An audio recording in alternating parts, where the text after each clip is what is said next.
High స్కూల్కి భవనాలు తెచ్చాం, పడిపోయే పరిస్థితుల్లో ఉన్న ఆసుపత్రికి కొత్త భవనాలు తెచ్చి ప్రారంభించాం. ఇవన్నీ మనం చేసినవే. ఇప్పుడున్నటువంటి మీరు కోరుకొని ఎన్నుకున్నటువంటి ఎమ్మెల్యేలు ఒక్కటి కూడా చేయలేదు అని చెప్పి మీకు మనం చేస్తున్నాం. కాబట్టి ఈరోజు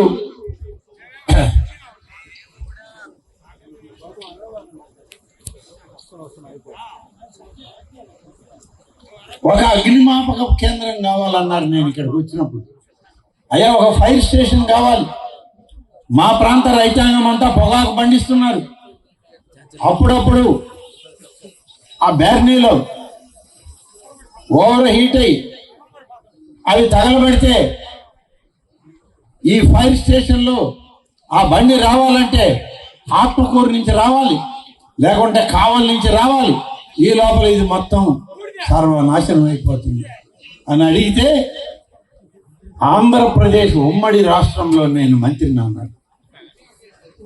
మొత్తం మీద రాష్ట్రంలో 2 ఫైర్ స్టేషన్లు మంజూరు చేసింది ప్రభుత్వం. ఒకటి మరిపాడు, రెండవది తెలంగాణ. మరి 13 జిల్లాల ఆంధ్రప్రదేశ్లో ఇంకెక్కడ ఫైర్ స్టేషన్లు అవసరం లేదా? కానీ సాధించుకున్నాం, ప్రభుత్వాన్ని ఒప్పించాం, ముఖ్యమంత్రిని అడిగాం, మా ప్రాంతంలో ఫైర్ స్టేషన్ కావాలన్నాం, సాధించి తెచ్చి ఇవాళ ఫైర్ స్టేషన్ ఇక్కడ ఏర్పాటు చేసుకున్నామా లేదా ఒక్కసారి గమనించండి అని చెప్పి రైతాంగాన్ని నేను కోరుతా ఉన్నా. 14 కోట్ల రూపాయలతో R&B శాఖలో నిధులు, 9 కోట్ల రూపాయలతో పంచాయతీరాజ్ డిపార్ట్మెంట్ నుంచి బ్రిడ్జిలు, కేతిగుంట, మర్రిపాడు, నందవరం, పడమట్నాయుడుపల్లి, డీసీపల్లి, కృష్ణాపురంలో కొత్త ఎలక్ట్రికల్ సబ్స్టేషన్లు ఆనాడు నిర్మాణం చేసి ఈ ఒక్క మర్రిపాడు మండలంలోనే దాదాపుగా 5 సబ్స్టేషన్లు కట్టినటువంటి సందర్భం మరి గతంలో ఎప్పుడైనా ఉందా? ఏ నియోజకవర్గమైనా వీలవుద్దా? 5 సబ్స్టేషన్లు. నాకన్నా బాగా పని చేసినటువంటి ఎమ్మెల్యేలు ఉన్నారు ఇక్కడ. లక్ష్మీనాయుడు గారిని, అలాగే విజయరామరెడ్డి గారిని అడగండి. ఒక్క మండలానికి 5 సబ్స్టేషన్లు తెచ్చిన పరిస్థితి ఏనాడైనా వాళ్ళు పరిపాలనలో చేయగలిగారా అన్నారు. ఎందుకంటే ప్రభుత్వాల్లో సాధ్యపడదు.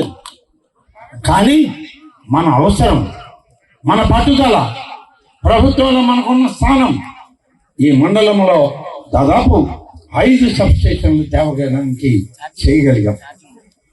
నందవరం డీసీ పల్లిలో సబ్స్టేషన్లు ఏర్పాటు చేస్తే బిల్డింగులు లేకపోతే 2ంటికి బిల్డింగులు కూడా, మరి హాస్పిటల్ సబ్ సెంటర్ బిల్డింగ్స్ అన్ని కూడా ఇక్కడ ఇచ్చి చేశాం.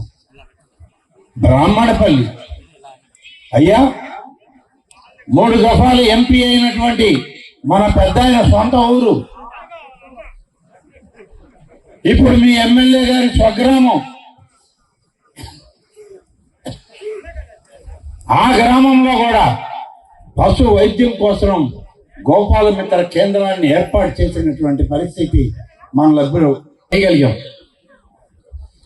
నందవరం చెరువు కట్ట నుంచి రామనాయుడుపల్లి రోడ్డుకి నిర్మాణం చేశాం. పల్లవోలు నుంచి అనంతసాగరం, గౌరవరం దాకా తారు రోడ్డు నిర్మాణం పూర్తి చేశాం. ఎగువనున్న సన్నువారిపల్లి నుంచి ఎర్లపాడు మీదుగా దిగువ సన్నువారిపల్లి వరకు రోడ్డు నిర్మాణం పూర్తి చేయగలిగాం. ఇన్ని రకాలుగా అభివృద్ధి ఆనాడు సాధించింది, ఆనాడు చేసింది మీ శాసనసభ్యుడిగా మీరు ఆశీర్వదించి ఇచ్చిన అవకాశాన్ని, మీకే దాన్ని ఆ అవకాశాన్ని వినియోగించాను అని చెప్పి నేను మీకు మనవి చేస్తున్నాను. ఇక ఈనాడు మీకు చెప్పాల్సింది సూపర్ 6 కార్యక్రమం ఉంటుంది. సూపర్ 6 కార్యక్రమం చంద్రబాబు నాయుడు గారు ఇప్పటికే ప్రణాళిక ఇచ్చాడు. ఆ ప్రణాళికలో మేమిచ్చిన పాంప్లెట్లో ఉంది. పాంప్లెట్లు ముందు చూస్తే నా ఫోటో, ప్రభాకర్ రెడ్డి గారి ఫోటో సైకిల్ గుర్తే కనబడుద్ది మీకు. వెనక్కి తిప్పితే చంద్రబాబు నాయుడు రేపు అధికారంలోకి వస్తే ఇచ్చే సూపర్ 6 అనే ప్రణాళిక 6 సూత్రాలు దీంట్లో ఉన్నాయి. అంతేకాదు 3,600 కోట్ల రూపాయల అభివృద్ధి గతంలో నేనున్న 5 సంవత్సరాల్లో చేసిన ప్రతి పని ఇక్కడ రాయడం జరిగింది. పాంప్లెట్ ను ఒకసారి వెనక్కి తిప్పి కూడా చూడండి అని చెప్పి నేను మీ అందరికీ మనవి చేస్తా ఉన్నా. ఈ విధంగా చేసినటువంటి పరిస్థితి ఈరోజు యువతకి ఉపాధి లేదు. మీ బిడ్డలు ఇక్కడ లేరు.